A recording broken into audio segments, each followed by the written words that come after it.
Halo teman-teman semua, kita berjumpa kembali. Saya akan membahas tentang kisi-kisi ya, karena kisi-kisi untuk teman-teman yang mengikuti CPNS itu sudah keluar. Untuk teman-teman yang P3K, kisi-kisinya belum keluar. Jadi saya bahas yang CPNS dulu untuk SKB ya. Oh iya, sebelum saya melanjutkan, saya perlu sampaikan kepada teman-teman semua karena banyak juga dari formasi lain yang bertanya. Contohnya ada kisi-kisi tentang apa ya? Kemarin ada yang nanya ke saya tentang kisi-kisi di luar kepegawaian. Itu saya nggak bisa kasih jawabannya teman-teman karena saya nggak mengerti tentang formasi itu. Jadi saya ini hanya tahu tentang kepegawaian saja karena saya juga bekerjanya di bagian kepegawaian. Kepegawaian itu ada beberapa, ada ASDMA itu kepegawaian, Pranata SDM kepegawaian, asesor juga bagian dari kepegawaian, hanya saja asesor itu lebih ke asesmen. Kemudian sekarang itu ada yang baru ya di bagian kepegawaian. Dulu jabatan ini jabatan pelaksana, tapi sekarang sudah dijadikan fungsional juga, yaitu analis pengembangan kompetensi kalau tidak salah ya. Nanti kita lihat. Oke, kita lanjut dulu. Di surat Mempan itu sudah ada dijelaskan tentang materi pokok SKB. Jadi materi pokok ini berisi kisi-kisi yang nantinya akan keluar di SKB teman-teman semua yang mendaftar CPNS. Nah, saya lihat kisi-kisinya ini tidak jauh berbeda dari kisi-kisi P3K tahun lalu, teman-teman. Teman-teman bisa lihat di sini ada Undang-Undang Nomor 5 tahun 2014. Ternyata Mempan menggunakan Undang-Undang Nomor 5 tahun 2014 itu undang-undang lama ya. Jadi kita bisa simpulkan bahwa undang-undang terbaru belum digunakan.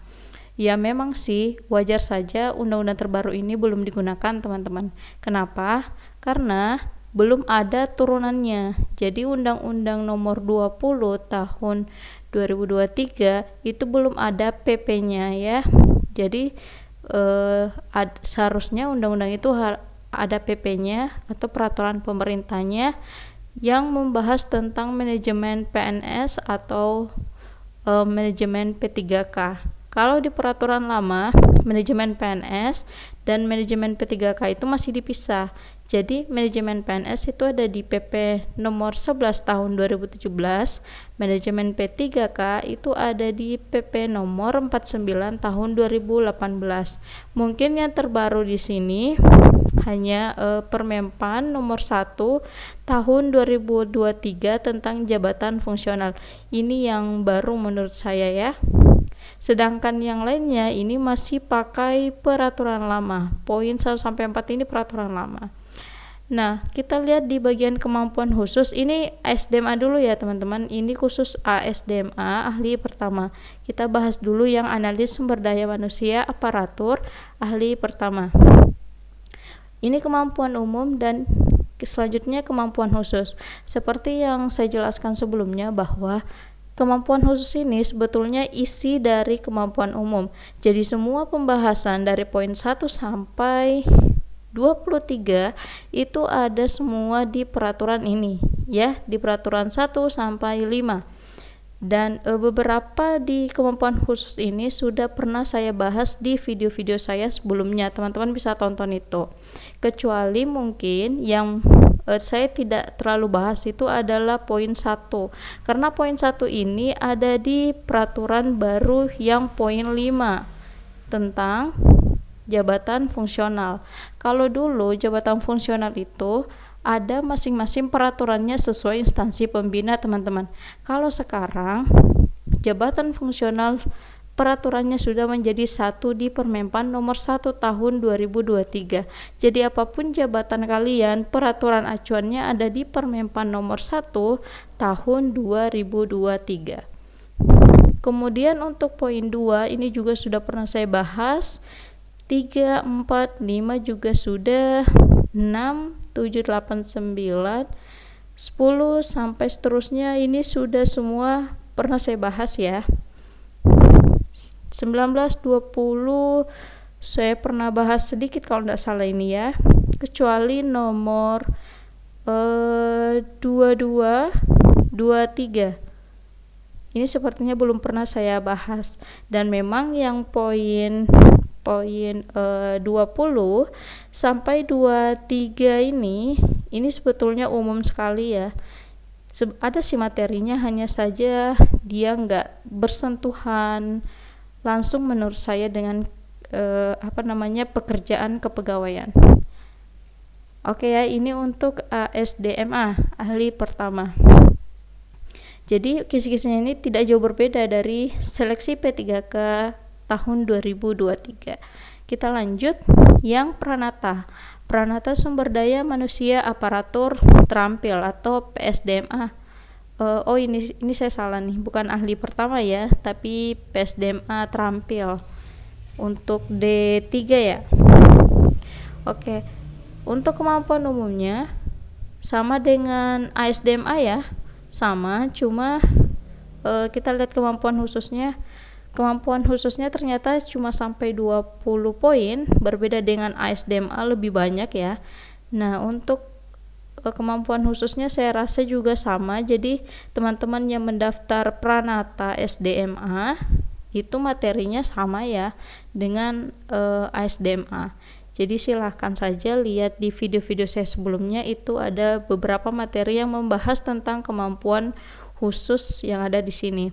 Lihat aja yang video saya tentang kisi-kisi P3K tahun 2023, karena materinya itu, materi kalian ini ya kurang lebih lah di materi pokok seleksi P3K itu kurang lebih sama.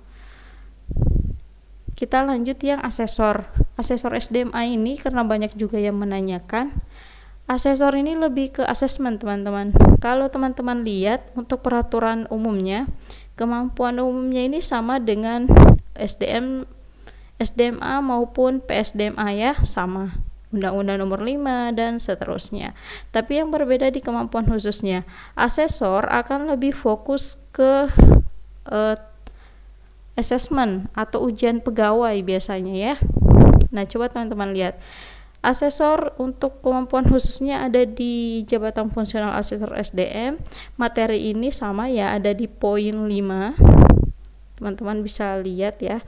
Di poin nomor 5, kemudian poin 2, kerangka kerja dan implementasi manajemen SDM berbasis kompetensi, berbasis talenta, kemudian nih assessment ya. Nah, ini yang membedakan asesor dengan ASDMA atau analis sumber daya manusia aparatur. Jadi asesor itu lebih ke assessment. Kemudian kerangka kerja, monitoring dan evaluasi pemanfaatan hasil assessment. Kerangka kerja, pengembangan strategi assessment. Jadi sebetulnya asesor itu lebih bertugas ke ujian pegawai, karena biasanya kan kami di kepegawaian itu biasanya ada pemetaan, tapi sebelum pemetaan itu ada asesmen dulu. Jadi setiap pegawai diuji dulu kira-kira kemampuan apa yang kurang dari pegawai tersebut, dan kira-kira pegawai tersebut itu punya kelebihan apa. Nah, nanti kelebihannya itu menjadi nilai plus kepada pegawai untuk dipromosikan. Biasanya seperti itu. Asesor ini biasanya ada di BKPSDM, kemudian di inspektorat, biasanya seperti itu ya. Kalau di tempat saya di bagian menangani keuangan itu nggak ada asesor. Terus yang terakhir, nah ini jabatan baru nih, analis pengembangan kompetensi. Dulu analis pengembangan kompetensi ini ya itu jabatan pelaksana. Nah, sekarang udah jadi fungsional. Nah, kalau pengembangan kompetensi ya sesuai namanya ya, lebih fokus ke pengembangan kompetensi pegawai. Teman-teman bisa lihat di sini untuk kisi-kisinya. Pertama, kebijakan tentang pengembangan kompetensi ASN, manajemen ASN, Manajemen kinerja, kalau manajemen ASN berarti ini terdiri dari manajemen PNS dan manajemen P3K ya.